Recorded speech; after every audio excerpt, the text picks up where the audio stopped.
चिड़िया नगरी नामी जंगल में बहुत सारे परिंदे एक साथ मिलजुल कर रहा करते थे। वहीं पर रानो चिड़िया और टुन्नू चिड़ा अपने नए घर में रहते थे। रानो चिड़िया के अंडों से बच्चे निकलने वाले थे। रानो चिड़िया सारा दिन अंडों की हिफाजत करती और टुन्नू चिड़ा उसके लिए खाना लेकर आता। वो दोनों बहुत खुश थे। वहीं पर एक चुड़ैल चिड़िया का रूप लेकर रहने लगी और मौका मिलते ही पक्षियों के अंडे चोरी करती।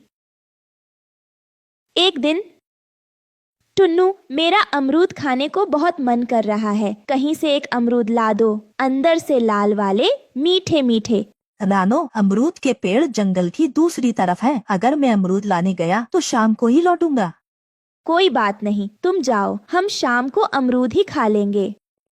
टुन्नू चिड़ा अमरूद का फल लेने के लिए जंगल की दूसरी तरफ चला गया और रानो चिड़िया अंडों पर बैठ गई। इधर चुड़ैल चिड़िया काफी दिनों से उनके अंडे चुराने का मौका तलाश कर रही थी। चुड़ैल चिड़िया अंडे चुराने के लिए टुन्नू चिड़े के घर के आसपास ही घूमती रहती और सही मौके का इंतजार करती रहती थी। एक दिन रानो चिड़िया के पास गुलाबो चिड़िया भी आ गई। रानो, तुम बहुत कमजोर हो गई हो, तुम्हारे अंडों से बच्चे कब निकलेंगे? गुलाबो बहन, अभी बच्चे निकलने में 10 दिन और है, फिर मेरे घर में भी बच्चों की आवाजें होंगी।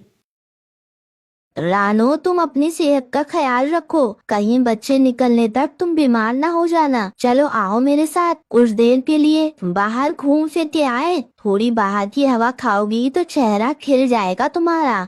गुलाबो बहन, अगर तुम कह रही हो तो चलो, फिर थोड़ी देर बाहर घूम ले, लेकिन टुन्नू भी घर पर नहीं है।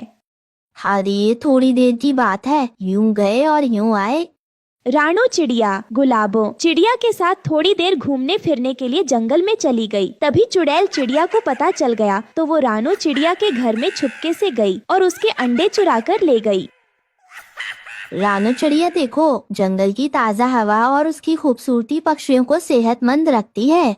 हाँ गुलाबो बहन, तुम ठीक कहती हो, लेकिन मुझे अपने अंडों की फिक्र हो रही है। अब हमें वापस जाना चाहिए। हाँ रानो, तुम जाओ, मैं थोड़ी देर तक यहाँ रुकूंगी। रानो चिड़िया जब वापस आई और देखा तो उसके अंडे वहाँ पर नहीं थे। रानो चिड़िया बहुत परेशान हो गई। वो जल्दी से गुलाबो चिड़िया के पास गई और अपने अंडों के बारे में बताया। गुलाबो बहन, मैं बर्बाद हो गई, मेरे अंडे वहाँ नहीं हैं, मेरी मदद करो, मेरे अंडे नहीं मिल रहे हैं। रानो बहन, अभी थोड़ी देर पहले तो अंडे वहीं थे, मुझे लगता है किसी ने चुरा लिए हैं, चलो तलाश करें। गुलाबो चिड़िया और रानो चिड़िया अंडों को तलाश करने में लग गई। काफी देर तक तलाश करती रही, लेकिन उन्हें अंडों के बारे में कुछ पता ना चला। रानो बहन, तुम परेशान मत हो, हम तुम्हारे अंडे ढूंढ लेंगे। चलो हम कालू कौवे और तोताराम भैया के पास जाते हैं, फिर मिलके तलाश करेंगे उनके साथ। फिर गुलाबो और रानो चिड़िया कालू कौवे और तोताराम के पास गई और उन्हें अंडों के बारे में बताया। गुलाबो बहन, मुझे लगता है कि जंगल में कोई चोर है। कुछ दिन पहले बुलबुल के अंडे भी चोरी हो गए थे। कालू भैया, देखो, रानो चिड़िया के साथ बहुत बुरा हुआ है, हमें चोर को ढूंढना होगा और अंडे वापस लेने होंगे। अगर ऐसा ही चलता रहा तो जंगल में सब पक्षी परेशान होते रहेंगे। गुलाबो बहन, चलो हम बंटी के पास चलते हैं, वो हमारी मदद करेगा। फिर वो सभी बंटी कबूतर के पास गए। बंटी कबूतर जंगल में बहुत अक्लमंद पक्षी था। उन्होंने बंटी कबूतर को अंडों के बारे में बताया। फिर बंटी कबूतर ने उस चोर को पकड़ने के लिए एक तरकीब बनाई।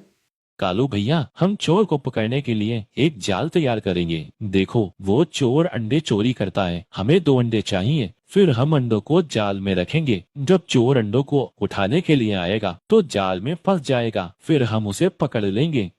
सभी ने चोर को पकड़ने के लिए जंगल में एक जगह पर जाल लगाया और उसमें अंडे रख दिए। फिर जंगल में खबर फैला दी कि बुलबुल के अंडों से बच्चे निकलने वाले हैं। जब चुड़ैल चिड़िया ने अंडों की खबर सुनी तो अंडों को चुराने के लिए आ गई। जैसे ही उसने अंडों को उठाया, वो बंटी कबूतर के बनाए जाल में फंस गई। बंटी कबूतर और दूसरे पक्षी एक पेड़ के करीब छुपे हुए थे। उन्होंने जल्दी से चुड़ैल चिड़िया को पकड़ लिया। अरे अरे, ये तो चुड़ैल है जो चिड़िया का रूप ले रखी है। अब बताओ चुड़ैल चिड़िया, तुम हमारे अंडे क्यों चुराती हो? मेरे अंडे कहाँ हैं? मेरे बच्चे कुछ ही दिनों में बाहर आने वाले थे। मुझे कोई पसंद नहीं करता। मैं जहाँ भी जाती हूँ पक्षी मुझसे दूर भागते हैं। मैं अकेली हूँ। जब मैं आपके बच्चों को देखती थी तो मेरा दिल भी चाहता था कि मेरे भी बच्चे हों, तो मैं आपके अंडे चुरा कर ले गई और इनमें से कुछ बच्चे भी निकले हैं जिनको मैं अपने बच्चे बनाना चाहती हूँ। अरे चुड़ैल, तुम अपनी ख्वाहिश को पूरी करने के लिए जिन परिंदों के अंडे चुराती हो, कभी उनके बारे में सोचा है? इन्हें कितना दुख पहुंचाती हो तुम। इस रानो चिड़िया को देखो, जिसके अंडे तुमने कल चुराए थे। इसके बच्चे निकलने वाले हैं। मुझे माफ कर दो। मुझे एहसास हो गया है कि मैंने तुम लोगों के साथ बहुत बुरा किया है। देखो चुड़ैल चिड़िया, किसी की चीजों को चुरा के अगर तुम अपनी ख्वाहिश को पूरा करोगी तो तुम कभी खुश नहीं रह पाओगी। अगर तुम्हें कोई चीज चाहिए तो तुम मांग के ले लो। अगर तुम्हें मिल जाए तो खुश होना, अगर ना मिले तो गम नहीं होगा। अगर तुम चुराओगी तो तुम्हें तकलीफ देने वाली सजा मिलेगी, समझी तुम? फिर उन सब पक्षियों ने चुड़ैल चिड़िया से चुराए हुए अंडे वापस ले लिए और उसको माफ कर दिया। चुड़ैल चिड़िया उनके साथ जंगल में रहने लग गई। दूसरे परिंदों के बच्चों को अपने बच्चे समझकर प्यार करती और उनका ख्याल रखती। और आज की कहानी से हमने सबक सीखा कि कभी अपनी ख्वाहिश की खातिर दूसरों को तकलीफ नहीं देनी चाहिए। दोस्तों, हमारी कहानी कैसी लगी कमेंट्स करके बताएं। अगर अच्छी लगी तो एक लाइक करें और शेयर कर दें। एक